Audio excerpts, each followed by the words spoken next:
Hello, ladies and gentlemen. I am EARLRIDGE. I am a singer-songwriter who jumped across the border to entertain you for as long as it takes. I started making music probably 2018. That was the first time I stepped into a studio, but the first time I made a song I guess I really liked was probably 2019.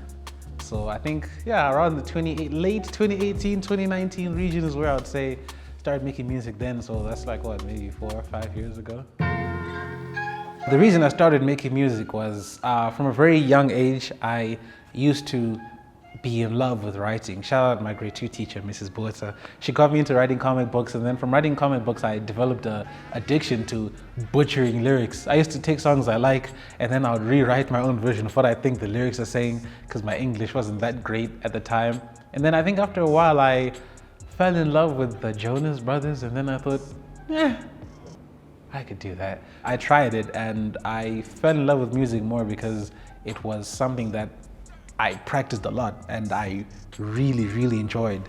And as much as I tried to, I couldn't really escape from it. You know, I tried to be like a lot of things, like maybe I tried to be a physicist, but I wasn't that good at physics. And I tried to be a chef. I wasn't that good at cooking too. And then something that always just stuck was like writing music. And I think when I discovered that I could sing, or maybe let me say people liked my singing voice, I realized, oh, word, writing songs could be the next chapter of that, and I've been doing it ever since. My proudest music moment so far, I'd have to say, when you realize how long the journey of music is. I think for me, I kind of agreed it's gonna be a long journey, and I'm gonna try my best to enjoy every step of it. So far, there's an event called Narabai. I did my first performance there in 2019. First time I did it, I really didn't like my performance. It was my first time getting a stage to perform, and I mean, the crowd was really nice, but leaving the stage, I felt like I could do a lot more, and I felt like I could be a lot more.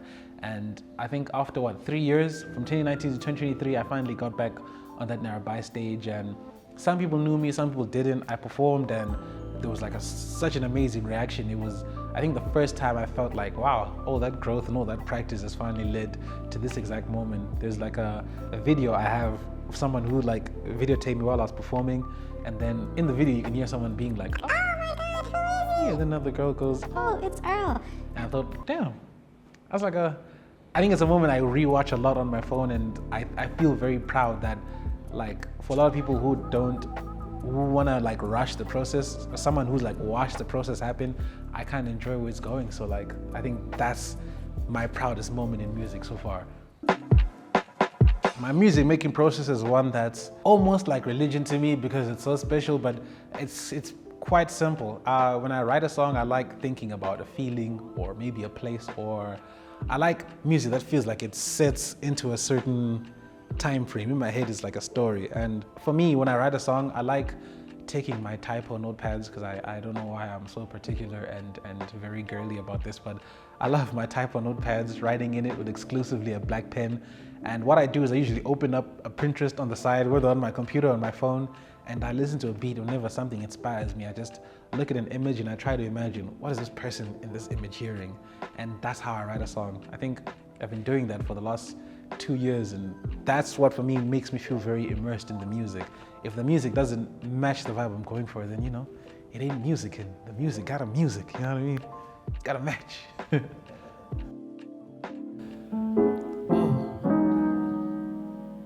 Hello, ladies and gentlemen. Welcome to a performance of Earl. Said I'm a beat up, a hopeless, a lost romantic girl. I took a leap and I'm hoping I never touch this world. And sunsets I fantasize, dreaming of you. I might lose my appetite just thinking of you. I see water,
love a good workflow.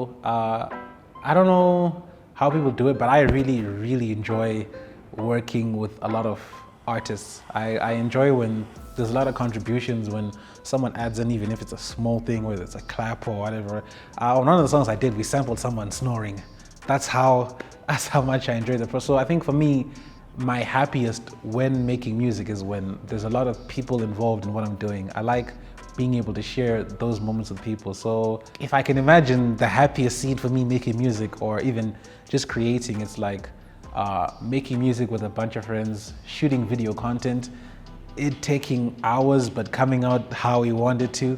I think in that state is probably where I'm the most happiest making art, because I think it's a lot better to share those moments with people than, you know, myself, because I'm pretty cool, but you know, with other cooler people, it's like cool squared. So yeah, shout out to the man them.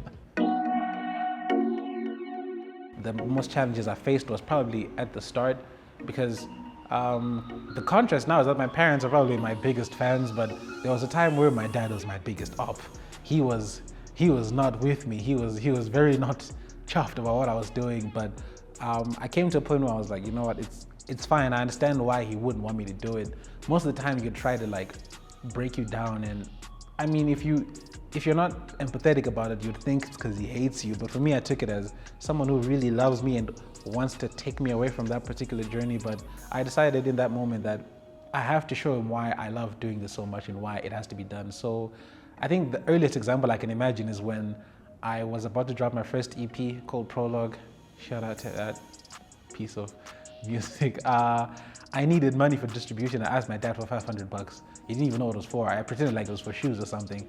And I just took that money and I went and uploaded my project myself and I dropped it. And then at that moment, I wasn't necessarily looking for approval. I was just like, I really want to do music and I'm going to do it. And yeah, whether you're with it or not, it's going to be done. So I dropped it, and then surprisingly, my parents listened to it on the day it dropped, and then I think they felt where I wanted to go, and they felt really connected to my idea and my journey. And then ever since, I feel like we've been working together. So I think so far my biggest challenge was more learning to accept that my parents might not like it, but just because they're not with it doesn't mean I have to stop. It just means that I have to continue on that journey, and anyone who's gonna meet me at the end of it will do that. But I have to keep going, and if I didn't keep going, I probably wouldn't have been as far as I am today. So, you know, look at that.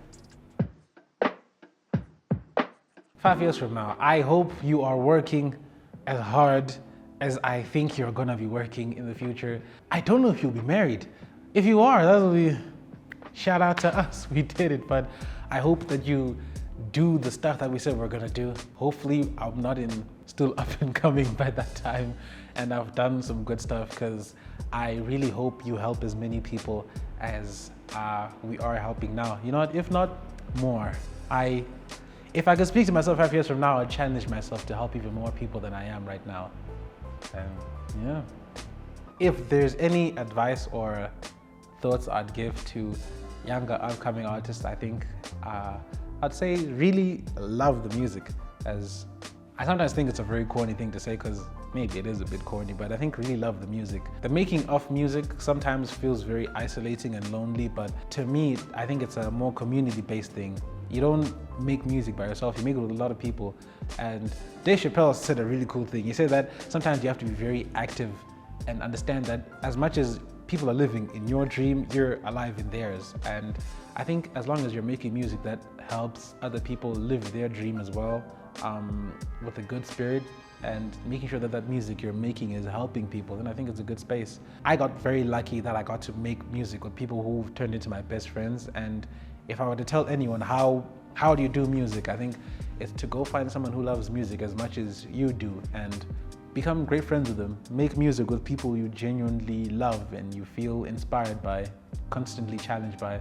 I think my friends are my biggest competition in the fact that they make me feel like I have to continuously be a better artist, but in doing that, they're also my biggest supporters. And I think meeting up with them is deeper than just making music. It feels like you're with family who's just bound by these beats, notes, and vocals. So without saying way too much, I'd say make some really good friends. Make sure that the music you're making helps more than just yourself. And I don't think you'd be lost if you're going down that direction. Ladies and gentlemen, I am EARLRIDGE. I am from the southernmost country in Africa and in a place where dreams this big usually don't come true. It's kind of funny that we're gonna watch this in a couple years from now and be like, damn, that nigga is a witch. How did he how did he know this is gonna happen? Dreams do come true. Iced tea will always be delicious, and passion will always drive those who have a voice and a vision. To anyone who is willing to write a story, the ink is endless for those with a story to tell. Ladies and gentlemen, see you later.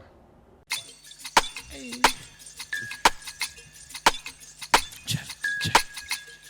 Whoa, whoa. My baby, won't you come and meet my little baby? Taste me. Ooh, oh, sweet lady, won't you come and meet my little baby? Taste me. Yeah. Ooh, nah, nah, think about it. Me and you can start a fire, we don't even gotta speak about it. Oh yeah, pretty girl if you think about it. Oh yeah, lie to me upon your tongue, you would think you're trying to speak about me. Oh yeah, oh baby, girl them lots for you. Team player, first starter, screen saver, type of shot that's gon' kill me when they try to save her. Shawty only call me up on lonely day. Call it faster, I need prayer. Get my heart broken, I'm missing you. In this moment, you're the only thing I'll ever need. Ooh, nah, think about it. Oh yeah, me and you can start a fire, we don't even gotta speak about it.